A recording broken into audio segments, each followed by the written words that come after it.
warahmatullahi wabarakatuh. Alhamdulillah wa wassalatu wassalamu ala man la nabiyya ba'dahu. Billahi minash shaitanir rajim. Bismillahir babu la tahlifu বিআবাইকুম। আজকের বক্তব্য সেই হলো বাপ দাদার কসম করা যাবে কি? বাপ দাদার কসম করা যাবে কি? আমি যে হাদিসটি তেলাওয়াত করেছি সহিহ বুখারীর ৯ নম্বর খণ্ড পর্ব ৮৩ অধ্যায়ে ৪ হাদিস নম্বর ৬৬৪৬, হাদিস নম্বর ৬৬৪৬। আন আব্দুল্লাহ ইবনু উমর, আব্দুল্লাহ ইবনু উমর একজন বিশিষ্ট সাহাবী।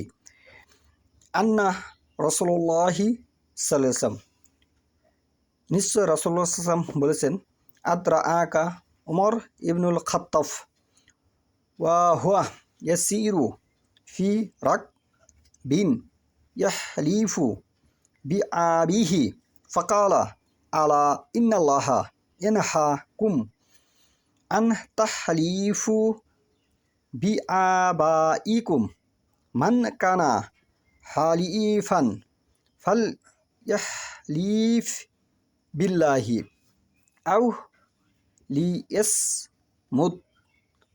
আব্দুল্লাহ ইবনু উমর একজন বিশিষ্ট সাহাবী, তিনি বলতেছেন, তিনি হতে বর্ণিত, একবার রাসূলুল্লাহ সাল্লাল্লাহু আলাইহি ওয়াসাল্লাম উমর ইবনুল খাত্তাব রাসূলকে বাহনে চলা অবস্থায় পেলেন। তখন তিনি তার পিতার নামে কসম করেছিলেন। উমর ইবনুল খাত্তাব তার পিতার নামে কি করেছিলেন? কসম করেছিলেন। তিনি বললেন, সাবধান। রাসূলুল্লাহ সাল্লাল্লাহু আলাইহি ওয়াসাল্লাম বলেন, সাবধান, আল্লাহ তোমাদেরকে তোমাদের বাপ দাদাদের নামে কসম করতে নিষেধ করেছেন। কেউ কসম করতে চাইলে সে যেন আল্লাহর নামে কসম করে, নইলে সে যেন চুপ থাকে। এখানে রাসূলুল্লাহ সাল্লাল্লাহু আলাইহি ওয়াসাল্লাম সাবধান, হুঁশিয়ার করেছেন। এই হাদিসের ব্যাখ্যা বিশ্লেষণ এভাবে এসেছে যে হাদিসটি পিতামাতার নামে শপথ করা নিষেধের প্রমাণ বহন করে। পিতামাতার নামে শপথ করা নিষেধের প্রমাণ গ্রহণ করে। আব্দুল্লাহ ইবনে উমর হতে বর্ণিত, তিনি বলেন, আমি রাসূলুল্লাহ সাল্লাল্লাহু আলাইহি ওয়াসাল্লামকে বলতে শুনেছি, তিনি ইরশাদ করেন যে ব্যক্তি আল্লাহর ব্যতীত অন্যের নামে শপথ করলো সে কুফরি করলো অথবা শিরিক করলো, সে কুফরি করলো।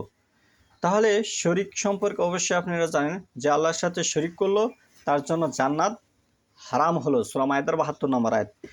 যে শরিক ওটি সূরা ইউনূসের ১০ নম্বর সূরার ১৮ নম্বর আয়াতে আল্লাহ বলছে, শরিক ওটি যে মাধ্যম স্থাপন করলো সেটি শরিক হিসেবে গণ্য হবে। মাধ্যম আপনি বিভিন্ন প্রকারের হতে পারে, বিভিন্নভাবে হতে পারে। সূরা আনামের ৮৮ নম্বরেতে আল্লাহ বলতেছে, রাসূলুল্লাহ সাল্লাল্লাহু আলাইহি ওয়াসাল্লামকে বলতেছে, হে নবী, আপনিও যদি শরিক করেন তাহলে আপনার আমল বরবাদ হয়ে যাবে বা আপনি বাতিল হিসেবে গণ্য হবেন।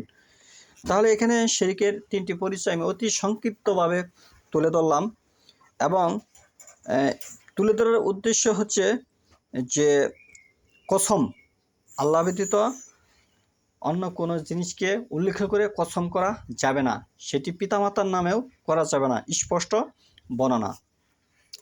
তাহলে বর্তমানে কিন্তু মানুষ অনেক খাতিরে ভুল পন্থায় আছে যে এই হাদিস থেকে স্পষ্টভাবে ফুটে উঠেছে, এবং সেটি কথার মাধ্যমে হোক বা কাজকর্মের মাধ্যমে হোক, সেখান থেকে আমাদের ফিরে আসতে হবে এবং ইসলামকে মূল্যায়ন করতে হবে, ইসলাম আমাদের মানতে হবে। মুসলমান হিসাবে সেটি প্রত্যেকটি নরনারীর কর্তব্য। তা না হলে আপনি ইহকাল এবং পরকাল ক্ষতিগ্রস্ত হবেন। সূরা আসরের মধ্যে আল্লাহ স্পষ্টভাবে বর্ণনা দিয়েছে, ওয়াল আসর, কালের শপথ। আমরা কাল বলতে আমাদের জেনারেল লাইনের যারা লেখাপড়া করেছে তাদেরকে শেখানো হয়েছে ১২ বছরে এক যুগ বা এক কাল বোঝানো হয়, কিন্তু কোরআন হাদিসে এসেছে কারণুন, ৮০ বছরে এক যুগ বা এক কাল বোঝানো হয়। এখানে এই ৮০ বছরের যে কাল, এই কালের কসম করে আল্লাহ বলেছেন যে ওয়াল আসর, কালের শপথ, ইন্নাল ইনসানা লাফি খুসরি, নিশ্চয়ই মানুষ ক্ষতির মধ্যে আছে। আল্লাহ প্রথম বাক্য উচ্চারণ করেছেন, মানুষ ক্ষতির মধ্যে আছে। দ্বিতীয় বাক্যে আল্লাহ বলতেছে ইল্লাল্লাযিনা আমানু ওয়া আমিলুস সলিহাত, কিন্তু ওই ব্যক্তি নয়। ইল্লা শব্দের অর্থ হচ্ছে কিন্তু ওই ব্যক্তি নয় যারা ইমানদার এবং সৎ কাজ করে। ইমানদারের পরিচয় হচ্ছে সে সৎ কাজ করবে, ইমানদার মানেই হচ্ছে সে সৎ কাজ করবে। তাহলে প্রথম আল্লাহ বলেছে সমস্ত পৃথিবীর মানুষ ক্ষতিগ্রস্ত, কিন্তু দ্বিতীয় আয়াতে আল্লাহ বলেছে ওই ব্যক্তি ক্ষতিগ্রস্ত নয় যে আমল করে, সৎ কাজ করে, সেই হচ্ছে ইমানদার। তাহলে আপনি যদি সঠিক আমলটা না করতে পারেন তাহলে আপনি ক্ষতিগ্রস্ত হবেন, এটি স্বাভাবিক।